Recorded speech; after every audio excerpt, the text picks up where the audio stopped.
Welcome to Kenton's videos. Enjoy the video. You start by ensuring power and a backup. This avoids bricked devices and lost data. Once charging or on a charger, backup critical files to cloud or to your computer. Make sure to connect to a stable Wi-Fi network. Slower links cause failed downloads.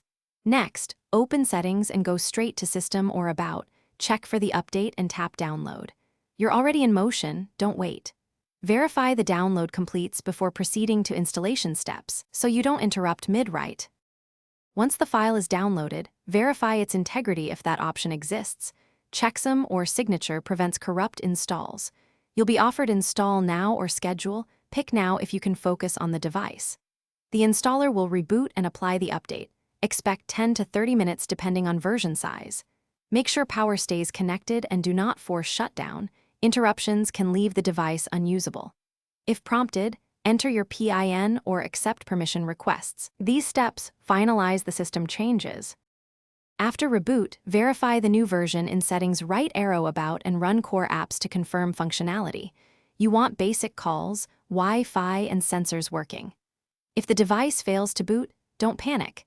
Enter recovery mode and try reboot system first, then wipe cache.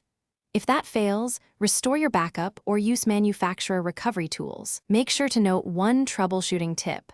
Always keep a verified backup before major updates. It's the fastest path to. Thanks for watching. Consider subscribing if we helped you.